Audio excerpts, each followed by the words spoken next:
Olá! Hoje nós vamos falar sobre a gravidez. Veja, a gravidez ela é uma composição entre a estrutura reprodutiva feminina e o controle dos hormônios. Então aqui no meu esquema muito simples, nós temos aqui uma parte do sistema reprodutivo feminino, ou seja, eu tenho aqui as fímbrias, eu tenho aqui a tuba uterina, duas, e eu tenho então a parte do útero. Então veja, aqui embaixo seria a região da vagina. Então, uma vez que o espermatozoide ele é ejaculado nessa região, ele ganha todo esse processo dessa região uterina, e isso é importante porque ele vai sofrendo uma série de mecanismos de capacitação. Então, o espermatozoide, ele através de uma quimiotaxia, ele consegue perceber em qual ovário está ocorrendo a ovulação. Então, vamos imaginar que seja nesse ovário do lado de cá. Então, esse folículo ele foi totalmente maturado até que ocorreu o momento de uma extrusão desse folículo e esse óvulo, então, ele saiu e ele foi, então, captado pelas fímbrias. E ele fica, então, nessa região distal, que a gente chama da tuba uterina, aguardando com que o espermatozoide chegue. Então, esse espermatozoide reconheceu isso e quando ele chega aqui, ocorre o processo de fecundação.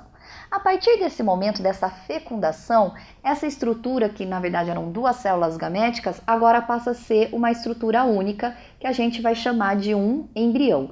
Esse embrião, ele vai começar a fazer o caminho de volta agora.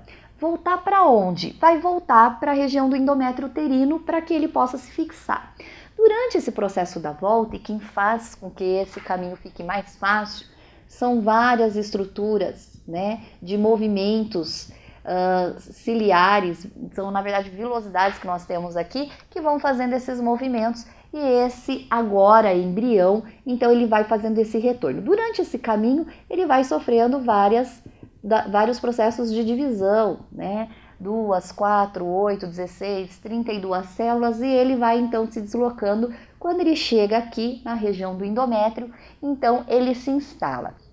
Durante esse percurso, principalmente nessa região final desse percurso do embrião, ele faz uma célula que nós chamamos de sincício trofoblasto. O sincício é uma célula especial produzida por essa divisão, por essa mitose aí do embrião, e ele é responsável então em liberar um hormônio que nós vamos chamar de HCG, gonadotrofina coriônica humana. Então esse hormônio, o HCG, quem libera é o embrião. Esse HCG ele vai informar lá para a hipófise e o hipotálamo, para que eles não aumentem a concentração de FSH e de LH, o hormônio folículo estimulante e o luteinizante. Por que o HCG manda essa informação para que não ocorra aumento desses dois hormônios? Porque quando esses dois hormônios eles aumentam, ocorre então a produção de estrógeno pelo ovário e começam a fazer com que os folículos maturem.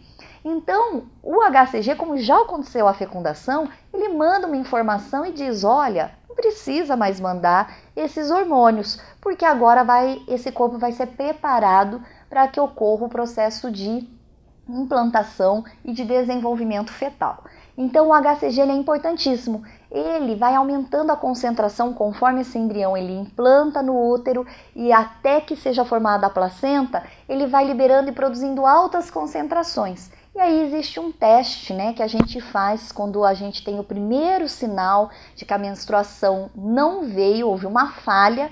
Por que houve uma falha? Porque o HCG informou a hipófise para não liberar o FSH e o LH, e além disso, o endométrio ele precisou ser atrofiado e não descamado, porque a descamação seria a menstruação. Então, para que ele não seja descamado, ele passa a ser atrofiado. E aí ocorre o processo de nidação do embrião. Então, o primeiro sinal isso demora em torno de uns 20 dias depois que a mulher teve a relação sexual. Então, ela está esperando menstruar e essa menstruação não ocorre. Ela faz um exame que nós chamamos de um beta-HCG, que é o hormônio, tanto pode ser medido pelo sangue ou pela urina com aqueles testes de farmácia. E aí, então, se ele dá positivo, significa que tem lá dentro do seu útero uma estrutura ainda embrionária, ainda celular, mas que já está liberando todo o mecanismo biomolecular, né, bioquímico, para que ele possa então se desenvolver. Então isso nós chamamos de gravidez. A gravidez nada mais é do que esse processo de implantação de um embrião que, através de mecanismos hormonais, diz, né, para o corpo que ele precisa se preparar para o desenvolvimento de um novo indivíduo. Eu espero que vocês tenham compreendido. Até um próximo encontro.